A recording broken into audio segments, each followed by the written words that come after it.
Hi guys, I don't know why the screen looks frosty like this. Let's check this. Give it a little white. Um, see if I can use something here to give it a little white.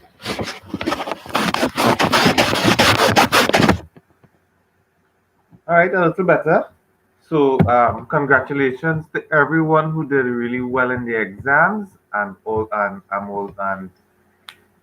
to those who didn't do as well as they wished. I encourage you to discuss and chat with your classmates beyond this video so that you can get insight on how they approach the questions. I think overwhelmingly, persons who didn't do as well as they would have wanted and I would have wanted is because one, they misinterpreted the question, and two, they as a result they answered it not to the specification that I was looking for. But once you interpret the question, once you read the question and you reflect on the lecture that we did, the video that we did, you should be okay. So um, let's just quickly go through these these um, these questions. So we're going to start with pharmacy administration. All right, and I'll direct you to the lectures that I was looking at when answering these questions.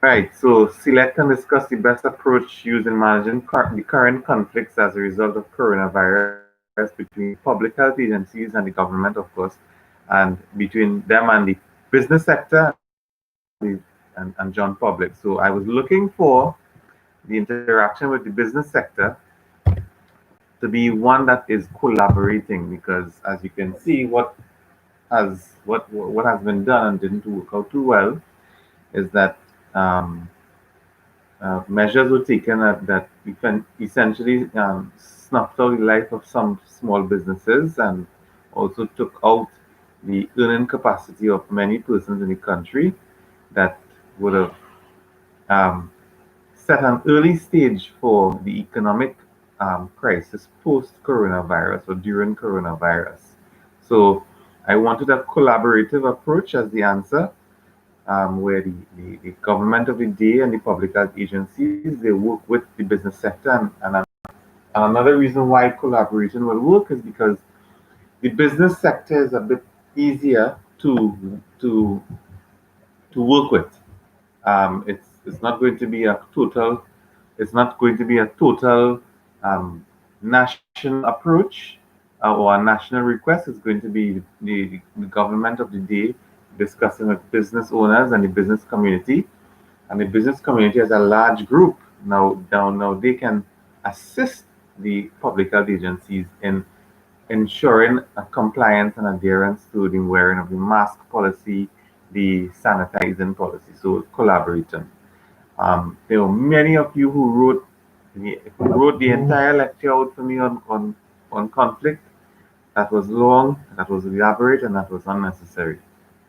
The question specifically asks you to select one for this scenario, and I expected you to select to apply your knowledge and use the teaching that was done within the past few weeks for you to make a decision. Remember, management is about making a decision, and you needed to make a decision. And there were many of you who, other than writing a whole long essay about conflict, went on to say for each of the scenarios, business and John Public, that you could have used any one of them at any given point in time. So those weren't the correct answers. So the second for the correct answer for John Public would be competing because we are in a health emergency, we are in a crisis situation, time is of the essence, and the government should not have to be engaging in collaborating, compromising, accommodating. They need to set the laws down for John Public and let them know what needs to get done. Because John Public, if it is you don't, John Public have nothing to lose by by make them legislation in place, put rules in place, put policies in place, and have it adhered to, so that John Public will get in line, because we are in a health crisis emergency. So for the second question was about the rationale for producing financial-based accounts versus tax-based accounts. And again, interpretation, there were some of you who interpreted that to mean um, reporting, compared financial-based reporting to accrual reporting, and tax-based accounting to reporting to uh, cash accounting. That's not what we're looking for. I was looking specifically, and I've mentioned this a few times well in class, that financial-based accounting reports are reports that are done. Your four financial statements are done to reflect the best possible um, scenario for your organization. So, in other words, to make your organization shine, to make it look good, to make it look attractive for potential investors, and also for the banking institutions who you may want to go and get loans from. Tax accounting is you're creating your financial sheets that will now determine the amount of tax that you pay, and that's essentially what tax accounting is. And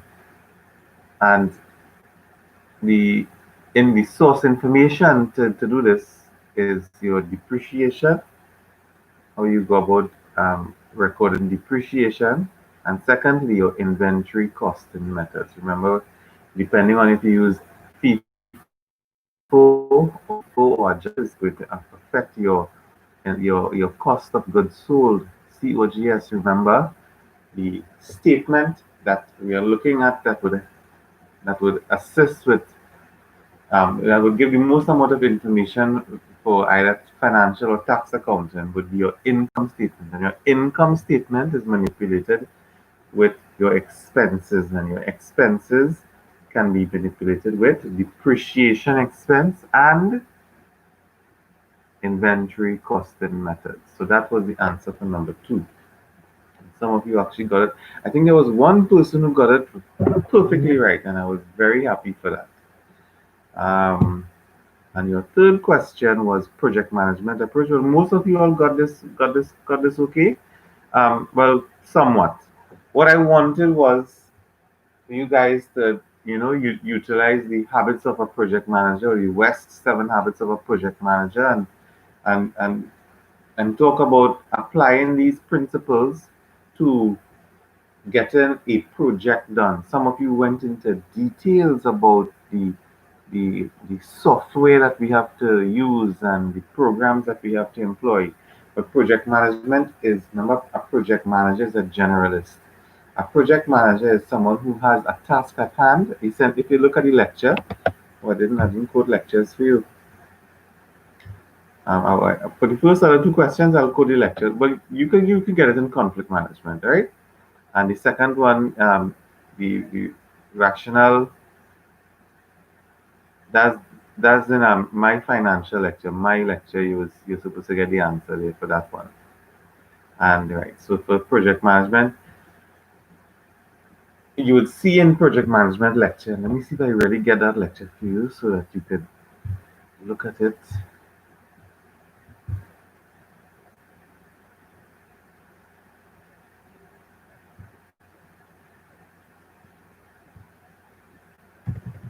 Right, so the project management ones, I'm looking specifically at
Okay, well, what I'm trying to get, I thought this was in your lecture, so I was going to quote it from your lecture. But essentially, projects are done.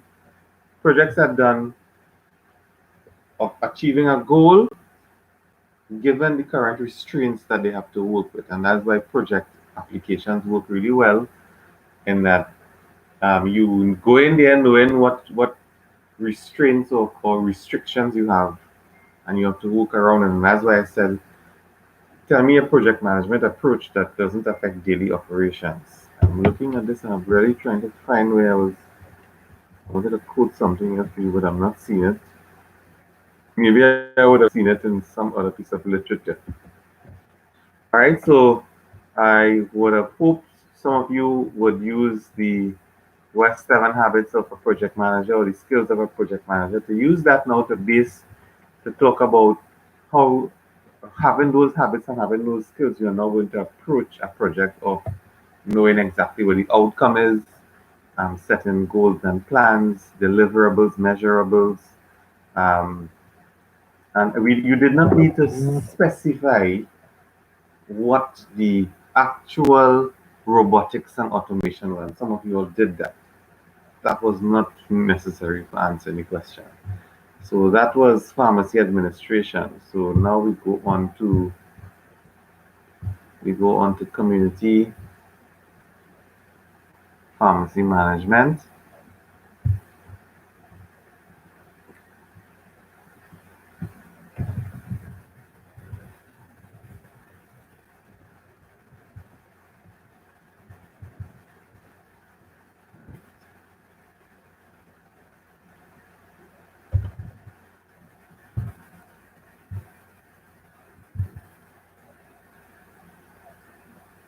And for this one, in 10 lines maximum, and I penalize persons who overcross the 10 line request.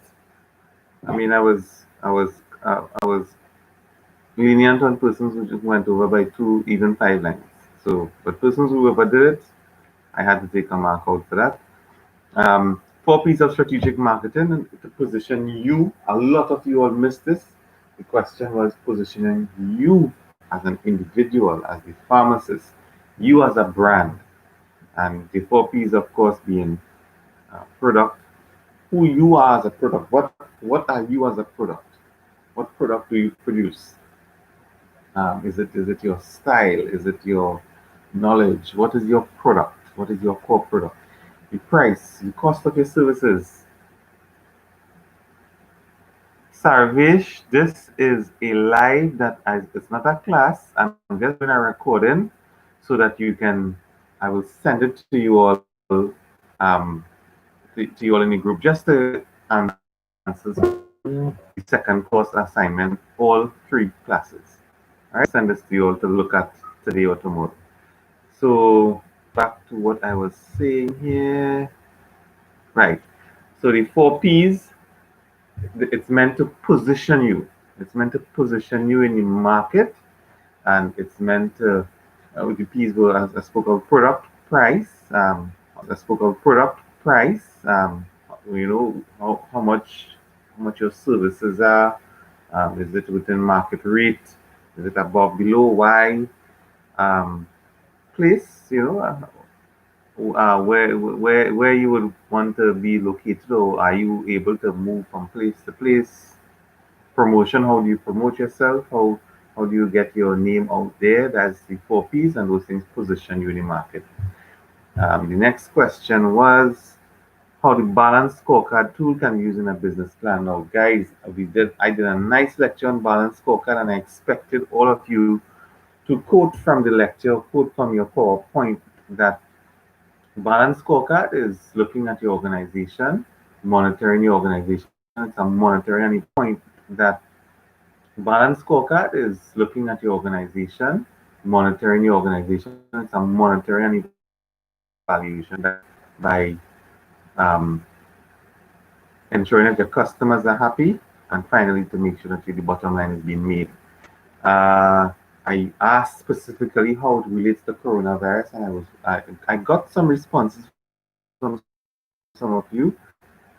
I hope I could have gotten more, where you now apply the reality of coronavirus and how it's going to affect your staff learning and growth. Remember, learning and growth is about your staff and how they learn and they grow. Internal business processes, how you do what you do, your processes. How do you receive an order? How do you process the order? How do you serve the customer? How do you deliver the order? That's your internal business processes and how it's going to get changed as a result of coronavirus. Your customers, are your customers still being satisfied with your changing internal business process with your coronavirus protocols? And finally, are you monitoring your changing internal business process with your coronavirus protocols? And finally, are you monitoring your bottom line to make sure that you are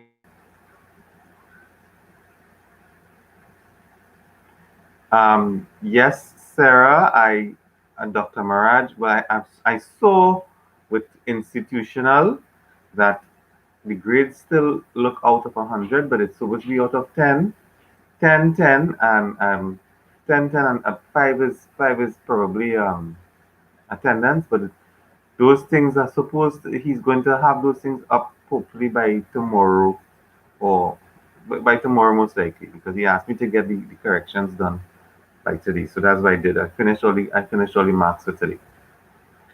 Right. Continuing on.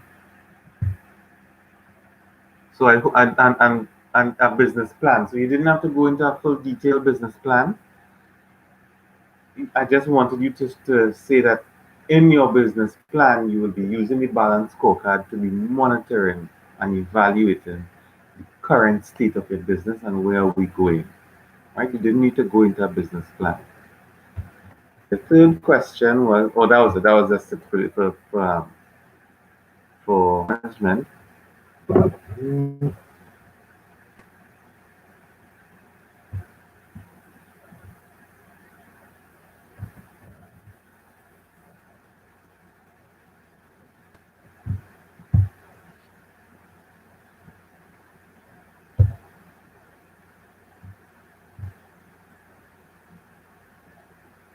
All right, so systems theory to explain and discuss human resource management in healthcare. And the lecture I was looking at is the human resource management lecture in institutional. And it's slide number three, slide number two, and slide number three. I was expecting to see persons recall these slides and discuss these slides. Some of you all did, and I thank you very much for that. But that is essentially what I wanted you to be talking about. And of course, systems. I hope to see everyone remembering to write a system is one that includes inputs, processes, and outputs and a feedback loop. And the inputs were the infrastructure and the medication, etc. The processes had a human resource element in the processes of the healthcare system, and the outputs were satisfied internal and external customers. So that's what I wanted for using system theory to discuss human resource management in healthcare and how it can lead to organizational success. And lastly, Saharan dust and self-care management support SMS. I wanted you all to, yes, we talk about the 5 A's: assess, arrange, advise. Um, you have me looking at it here. Right? Assess, advise, agree, assist, arrange. Assess, advise, agree, assist, arrange. And all of that is necessary to develop the personal action plan. Now, if you said there's 5 and if you spoke about the action plan, you'll get your 3 marks. But I was looking for persons applying the question of Sahara dust. So I was hoping to see you talk about wearing masks outside, looking at the weather channel and being constantly updated on those things, temperature adjustments in your home, windows open in your home, other environmental pollutants like smoke and smoke essentially, smoke and other chemical irritants that might be in your environment. I hope you all would have used these now and mention it in each of the 5 A's so that it would tie into the whole Saharan dust issue. So that, my students, are essentially your answers for the second in course. It hurt my heart to have been, to be writing some of the grades that some of you all got. However, some of you all did really well in this second in course, and I congratulate all of you. I want to encourage all of you who didn't as you wished to understand that this is all part of learning, and it's actually a good thing. Take this as an opportunity to learn and grow, develop, and discuss with your classmates, because your classmates who probably did well in this exam may have done bad in the last exam or may do bad in the final exam, and this is where you need to share your information. All right. I'm asking you again, when you look at your question, I want you to sit back and think and reflect on the lecture. I noticed with this online exams, um,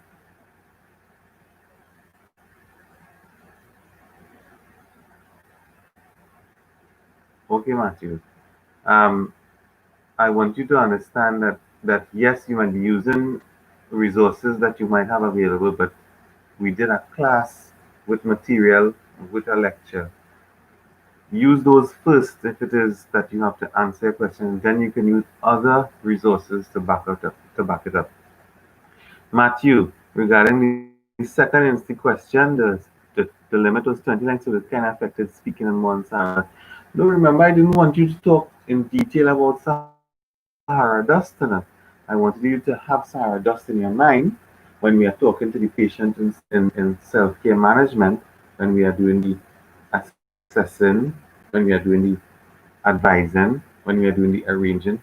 I just to see relative information about Sahara dust and its effect in each of the different parts. That's all. So the lines is you remember I also said you could have used a diagram, Matthew. You could have used a diagram as well. So that, guys, is your review for your exams. As I said, use this as an opportunity to learn and grow for those who didn't do as well as they hoped. Those who did well, congratulations. And your exams are going to be fine. I don't want anyone to be worried and concerned. No anxieties. You all are going to do fine. Dr. Marge will have your grades up. I'm not too sure. He has to confirm about stuff for the business plan if it's going to be graded or not. But I am happy with what I did, and I hope you all are happy with your grades. And even if you are not happy with your grades, that you can use this to propel you into a better position. So that's it for me for this evening, and all the best. I will be correcting your final papers as soon as I get the word that I can to discuss your results. I called some of you directly today because it would have been easier to call than message. Good luck to you guys. Have a good evening and enjoy the balance weekend, and good luck next week in your classes. All right, so let's see that. It.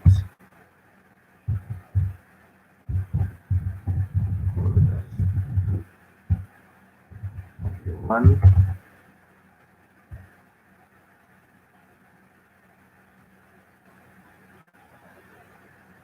All right, okay.